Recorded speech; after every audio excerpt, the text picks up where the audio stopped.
solar coaster. Come along for the ride, yeah. The solar coaster's rolling, it feels so right. Hop on the solar coaster. Come along for the ride.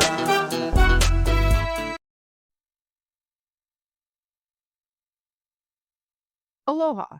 My name is Anna Covert, and this is the Solar Coaster, the wild ride through the solar industry told by the people who are living it every day. Today in the hot seat is Jack Burleigh of U.S. Marketing Group. Let's get this party started.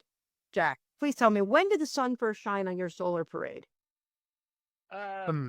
Realistically, in the water in Malibu is kind of when I got introduced to lead gen, and I just ended up picking solar out of all the lead gen stuff that we do because it was a concept that I got. Panels go on the house, people get paid. People that buy the panels are stoked on the panels that went on their house. The contractor is stoked on the work that they just did, and that full circled into what I'm doing nowadays is positionally building sales teams at U.S. Marketing Group, kind of in sales at least, leading them with most of the home improvement stuff. Out of all like the debt, mortgage, insurance stuff that we do, construction is really my bread and butter, and solar is a huge aspect of that. And I interface with anywhere. During the height of solar, when loans were really cheap, I was interfacing with around 300 solar companies a month, kind of doing consulting services. Then when we're talking lead gen, I'm known as the garbage man, realistically in the industry, because most of the stuff that we sell and what I'm known for is just age data and homeowner data. So 300 companies a month talking about garbage data and how to kind of comb through it, get results, and sell systems. So that's kind of a nutshell. Wow. So for all of our listeners, U.S. Marketing Group, I worked with them for years, providing different clients of mine with all different types of data, age data. We're talking post, 3 month, 6 month, 9 month, 12 month, or older homeowners who had interest in before in solar. That was one of the most favorite data sets that we always had to then send to call centers. But there's just so many different types of sources and ways to refine the data down that not everyone always takes advantage of. So, Jack, what are some tips you have for people who are going to be acquiring data on maybe some nuggets? And I'll give you an example. Like a lot of times when people want to do advertising on, let's say, Facebook, they might say, all right, we want to target parents of children, but that's a very competitive segment versus if I say people who are interested in Gerbers, right? Gerber's products mean that you have a baby, right? But that might be an easier target, right? So is there any nuggets of ways that people can start thinking differently about data to get better results? Yeah, I think the biggest mistake I watch and I hear on consulting calls is, oh, I bought too much. That is kind of that's the biggest misconception about age leads is like, oh, I can get it cheaper. And realistically, our ideology, especially when I train reps, is when you're interviewing, you have to understand your business owner's essentially engine. We always put it in the analogy of a car because everybody drives a car. Everybody understands a car. We're selling gas. They're providing the engine. They're the driver. So the biggest problem we see is they buy too cheap of gas. They buy a big data set, and then they don't properly work it and get the results that they want, and then they blame the data. Biggest nugget I can give people is understand your burn rate, is how much data you're going to burn through weekly, and then it'll give you your budget from there. So realistically, a simple way to do it, number of employees times number of dials per day per employee. So let's say you're making 500 dials per employee or else you're fired. So you need to approach it. Hey, 500 or you're fired, 3 reps, you're dialing 1,500 people. Shoot, I wish it shows an easier number, 5 days a week, whatever that is. Do it really quick, 1,500 times 5. Realistically, you're touching on 7,500 points of data every week, just making attempts. And then you got to follow up with it. So maybe 8 cycles. Realistically, you needed about, 7,500 divided by 8, 937. You just needed about 1,000 leads to last you, realistically, 8 weeks. That's how you're going to efficiently enrich that data and not buy too much. So the biggest mistake that we watch people do is they buy too much, which is a good and a bad thing. They don't get the results. Our invoices are bigger. So that's something that we coach and practice and why we have a great brand. So. Wow. So That's it's about about it. 1,000 leads, but but you said 75 dials. So you're saying that they're going to call, if it's Yeah. here per 3 people, don't they all need to have their own unique lead? Or you're saying some are going to be, shouldn't they get a little bit more than that? It just seems like 1,000 would be too low for the numbers you just said. I mean, realistically, if they're doing 1,000, right, 1,000 leads with 8 like follow-up sequence on it, they're gonna burn the list pretty much every day. So Oh, that burn the was list just every day. hypothetical. Oh, so you need 1,000 a day. No, well, Oh, essentially in your number pool, realistically, what we're coaching is if 1,000 leads, 3 reps sit on it, and each rep's making 500 dials, they're gonna exhaust that list every day. But chances are they're not gonna make a 500 like training and picking up staff. Chances are they're not gonna pick up and actually do 500 dials. It's kind of more of a business owner's approach to buy a little bit more than what they need, and that's an efficient approach to essentially work through 1,000 leads. And I would say that would last them realistically 8 days of dialing because you're doing 8 rounds down the list every day. So a kind of a weekly budget. okay, interesting. Yeah. And what kind of tools do your best clients use to dial and to track results? Yeah. Realistically, if you're dialing or trying to start a call center without a predictor dialer, you're trying to ride a bike on the Autobahn. And we tell people that. It just doesn't work. Best systems, in my opinion, are the ones that I have personal relationships with. Chaz over at Call Tools is really good. Yeah. Jason at Ready Mode is really good. I have very strong business relationships with them, just because of the consulting that they can offer my clients, and then the customer service that they can offer as well. So, like a lot of the time, we deal with contractors, and they're really talented individual, but you get them in front of a computer, and it gets a little different. So, just being able to kind of like, oh, you're wanting to start a call center, okay, call blah blah blah. They'll take care of you. I don't have to worry about the dialing system in the back of my brain. So when they come back and say, hey, the performance wasn't good on data, I don't have to have that business owner run the report and show me why the data is bad. I just call their team members who know me by name. And it's like, hey, client XYZ with a permission code this, can I get their dialer report? And then I can dive through it and get more work done for our client. So I always recommend our network partners because of that aspect. And their services are well known. So it's not like we're hooking you up with Joe Blow. Absolutely. And actually in my book, the solar coaster, I have a case study with who's the client we share. And I talk with he dives into and we dive into how they built their call center and Chaz also has got a quote in there. And for those who are watching and want to try call tools out, go to my website, solarcoasterbook.com, click on partners, and you can get connected with Chaz right there on the site. And as well as Jack later, if you need some data, we're going to put him on there as well. So tell me, Jack, every ride has its ups, right? That was kind of when over COVID and when there was no, there was a high tax credits and low loans. Okay, now we're on the dive. What are some of the worst, dives that you've seen and how did you bounce back? The worst dives that I've really seen, the Posse Gen being one, that was just a bummer because that low credit was so great. And it's That was it's a recent. hardcore That was wrestle. just like, what, Yeah, months that, ago? that was a fresh bird. Sun Power, another big one that went out. Realistically, nationwide deal, like nationwide, or I should say nationwide installers built off the back of local installers it's just so hard. And it's like trying to make a miracle happen every day. When I joined the industry in 2019, saying that word, national installer with local installers backing it, just would be complete gibberish because back in 2019, realistically, even on the lead gen side of things, solar was not a rush thing. Like nobody really was doing it because the hardest part of solar was working with the contractors and kind of like they weren't willing to drive. So it was really hard to run marketing. So the best thing that I'm seeing realistically in this dive is like these really talented kids because that's who is coming into the industry was just like auto life and selling solar was the easiest thing to do out there with the federal tax credits, with the loans being so cheap, is watching these really high like sophisticated individuals that are young start now taking on the ownership of installing the solar themselves and getting back to like what I saw 2020, 2019 is just being a local provider and then just crushing your local market and still making a great amount of money.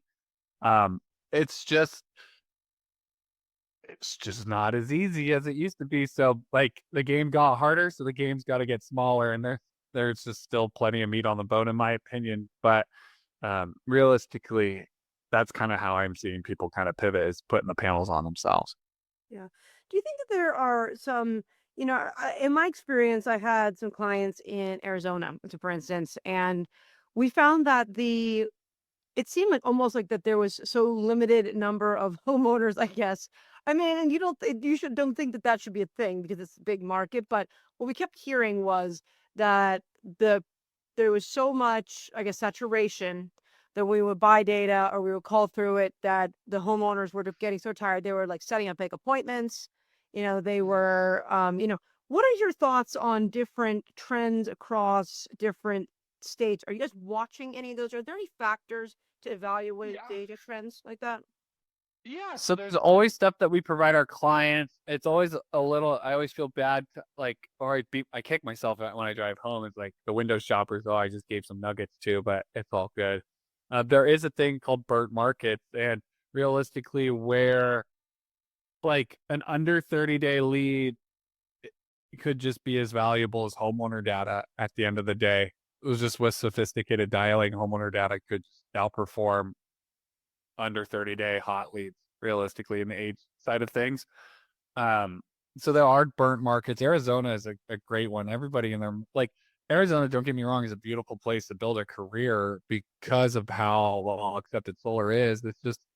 It's just more competition, just chasing those homeowners. So um realistically, if you're calling without branding and like, hey, you saw this ad online, it's just really hard to do. We have clients that do it, and God bless them, they would crush in other markets way harder. You really ask them all the time, like, hey man, you're getting a $600 cost per install, like all the way out, like Wow, that's data, impressive. yeah, and there's really talent, like hardship breeds excellence. There are individuals battling on the phone in phone rooms in Arizona doing the Phoenix Metro. Like they would go to Oklahoma or North Texas and just destroy. So there are honey holes, is what we call it, where like we because I sell so much, I know, okay, well, this market isn't really being activated on the front end. It's really just being activated on like a 6 to 12 or a 12 plus, and I could slide another buyer in that I like realistically at a 30 to 90 or a 60 to 90 versus them just buying an under 30 and get them a discount because I know there's no front end there. So they could just wait a little longer to buy the lead. So that's why it's so valuable talking to weirdos like me that just sit here and do this call all day. Wow. So I love that. Honey holes. That sounds, mhm. I can like see a logo forming in my mind. Yeah. Honeyholes.com. Just kidding. Yeah, Okay, yeah. well, Honey hole. It's down to Phoenix, Arizona. That's a hard one. It's yeah, not a honey hole. yeah. I mean, I just thought it was so weird that, to think, but then when you start listening to the calls I'm like, this person is basically just worn out, They'll say anything to get you to never call them again, in some. Yeah. Yeah.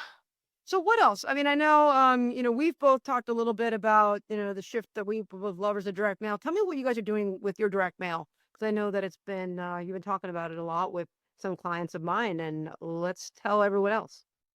Yeah, I really think something as old school as direct mail is still going to be able to bring results. And even in a market um, such as Arizona, where like phone saturation is so popular, right? Like you make a cold call, they've heard a cold call, but maybe they haven't seen a custom like 4x6 postcard that's color and good card stock with a beautiful offer on it. And that's where realistically those that do well at direct mail, either they get buyer intent data and then mail on top of it with a good offer, get really great success that can lead to what I've seen like as low as $60 call-ins, which is like beautiful. $60 call-in even in the pay-per-click space, like pay-per-click space isn't as qualified as they saw your logo mailing to it. So for us, where we work with mail houses so much is like, especially in lending, is hey, you're trying to refinance people.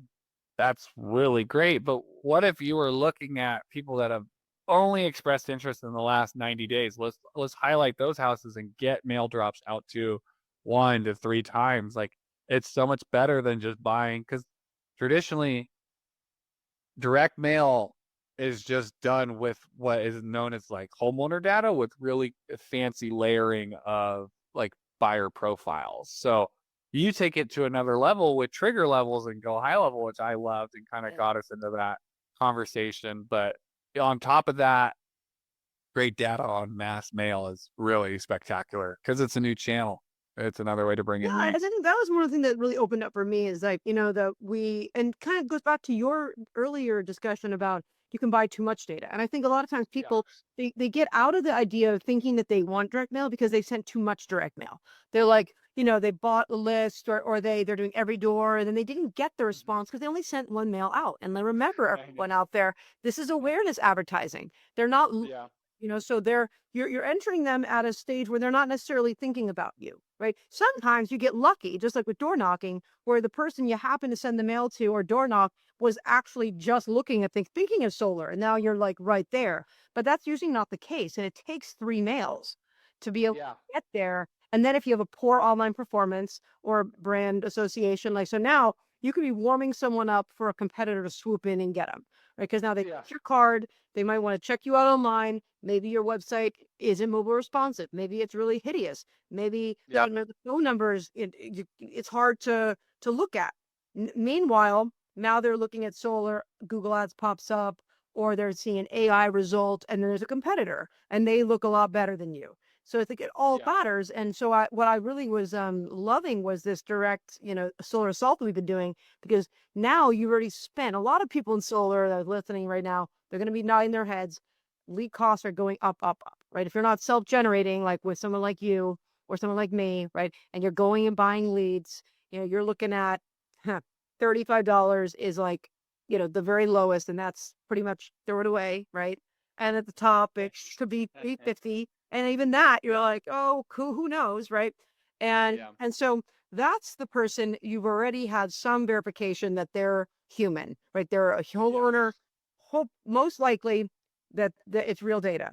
That's the person we send mail to. And then it's very inexpensive to target them. And we found, people give up too. Like we both know after, 30, 60, 90 days, a lot of sales guys, they give up. And I think that's Yeah. I've found success when I was selling solar to like be relentless and keep going. And Yeah. that drip is, worth a lot. Yeah, I mean, you always have to remember the individual that you're talking to, especially when providing the consulting services. And not everybody has hundreds of thousands of dollars to dispose of for marketing efforts. So it it's something that kind of helped me build my brand in the beginning. It was low ticket marketing and getting good success with it through the age leads. So for direct mail, I only bring it up to the individuals that are spending 60K plus.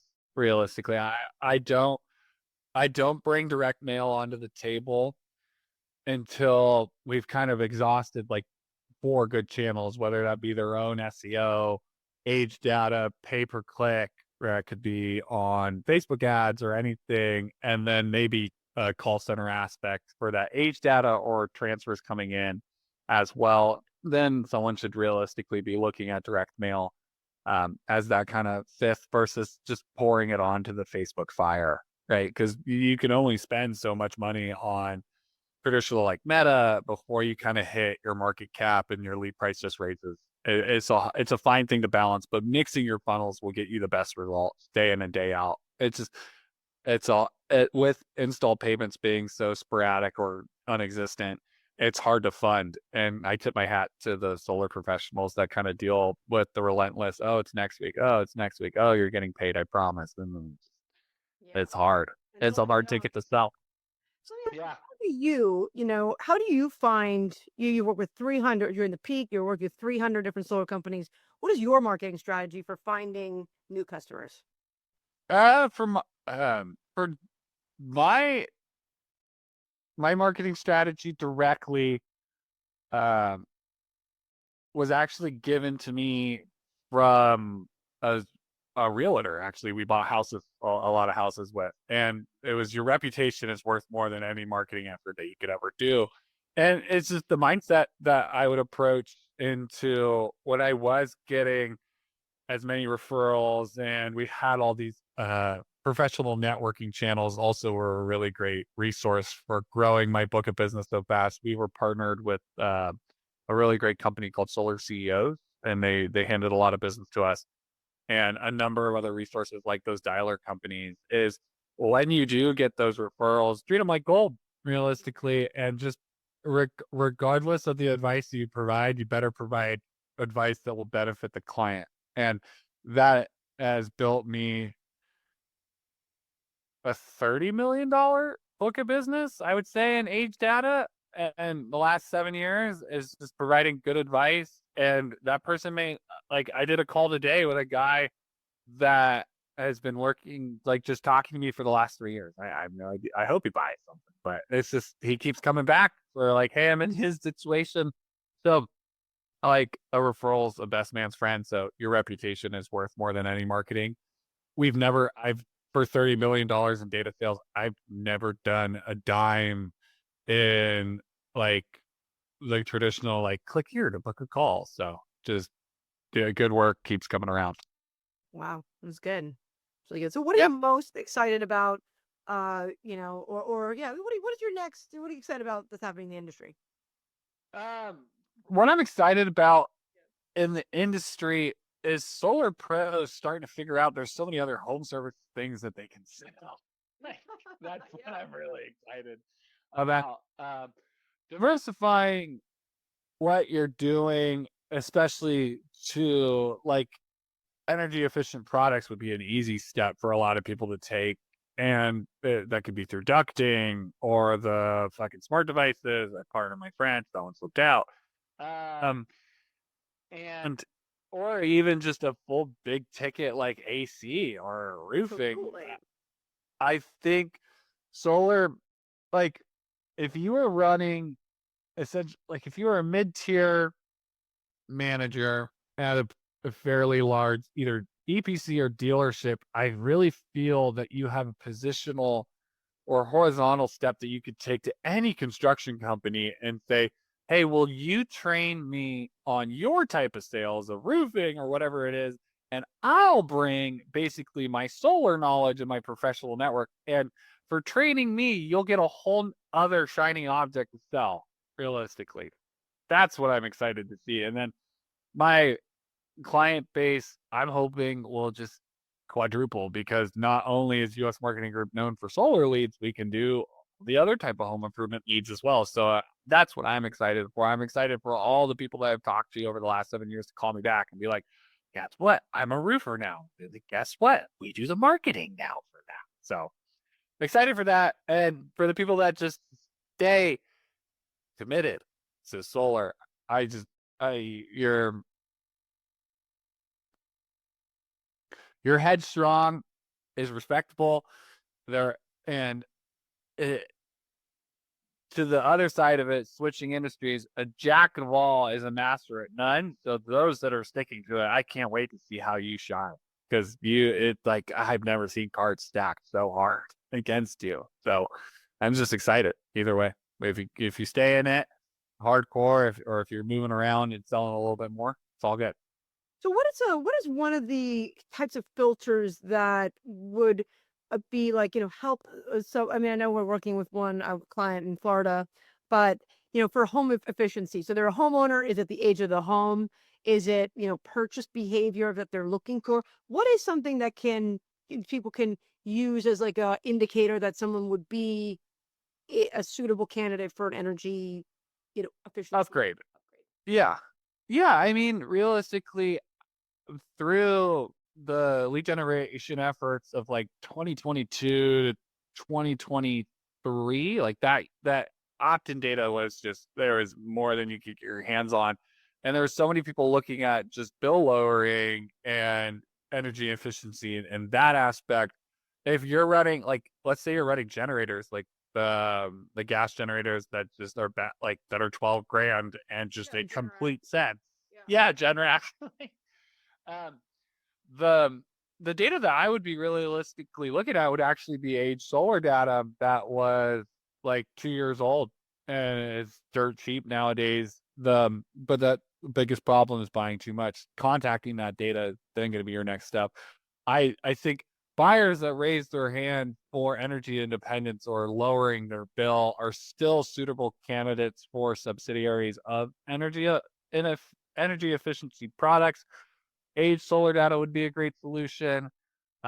You could go the classic route of looking through homeowner data to the aspects of like what their home looks like, right? 2-story, year build, stuff like that. Absolutely. That is a really easy approach. Either way, whatever we're doing consulting experiences for people, we talk to you about your price per lead is what drives your system. So with the 2 data practice we just quoted, it's going to be a subsidiary of 5 cents or less. So that means overseas talent. That means call tools are ready mode, just blasting away, and it's a smile and dial fest. So you need some resilient staff, but it could work, and it just takes the right crew to do it. The biggest things that we always stress: systems and staff, and then someone like myself getting plugged in. I can send you the best leads in the world, but if your system shows as spam likely, it's going to fail, even with the best staff, right? But if I send you the worst leads in the world and you have a great system and great staff, we have clients that ask us for just phone lists that are super cheap without even names on it. They can dial, I've seen it, they can just dial phone numbers and they can just cold call. But those are some really high efficient crews. But that's kind of what we stress, those 3 things: staff and systems, and then worry about leads. Well, that makes a lot of sense. And I think that that feedback loop is so important. And that's one thing that I always struggle with clients is they're like, hey, like do not like, especially when you buy a lot of data and even from the same provider, like, are we sourcing it? Are we adding a tag so that we know the subsource? It might be US Marketing Group, but what batch is this batch? That's trying to say, oh, it's working. But we bought like 50 lists, it's like, okay, well, which Yeah. source was it? And then there might be Yeah. some magic there or some Yeah. get a bad batch, I mean, I think Yeah. that's something that people should understand that not all data is created equal, but it also can change quickly. Just because something works, just like Google Ads, you don't set and forget because it changes quickly. So you have to keep your eye on the ball constantly, make sure that you are tagging these data sources correctly and giving feedback quickly so that people like Jack and other data providers can really take that, digest it, and bring it back to the source and find out, what the reason is, get credits or shift direction before before you become even poorer. Yeah. I would, to getting a business owner to manage their CRM properly is like getting a lot of people, like, it's as hard as getting people to floss. So we just, like, that's why early on I was like, all right, I'm going to cut them out. I'm going to just go straight to the dialer companies. I'm going to make sure they know my name. So when I call and I'm like, this person's telling me I suck, I need to know if I suck. Was this a bad one or is this a good one? And they're just dropping the ball. So that to attest, like, when it sucks and when it doesn't, it hit home, because clients will, man, they'll get $600 installs out of Arizona and then get one bad file from you, and then they'll ghost you for months. You're like, what the man? I can't win all the time. Like, I don't even get this. I just ask them for Surfboards when they're like, Jack, look how good I did. I'm like, all right, here's the address. I need a 66 Pizell with a swallowtail, please. Right to my house. And they don't show up. So, but it's hard. It is. Well, this has been great. Why don't you tell everyone how they can get a hold of you? And then, of course, we are going to have a little feature for Jack on the solarcoasterbook.com. So you can come there and get connected. But he's on LinkedIn. Tell us more, Jack. Yeah, realistically, the best way to get a hold of me would either be a URL that Anna Compose, and then it'll basically be a form fill where you kind of request pricing. Really great thing to know is US Marketing Group is doing a huge price overhaul for its Age Solar Leads going into 2026. So it's a good time to talk to us on top of all the other home services systems that we can help you build. That URL will get you connected straight to my email, which then gets poked over to Go High Level, and then we'll start talking from there.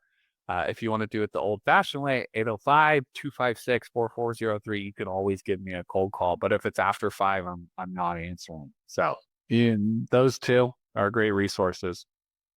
Great. Thank you, Jack. And to all my listeners, please join me next week as I interview another industry expert to help you succeed at the highs and lows of the solar coaster. I will see you in the pixels. Aloha. Hop on the solar coaster, come along for the ride, yeah. Where sunshine meets stories and bright futures collide. We're sparking up ideas with laughter and light. The solar coaster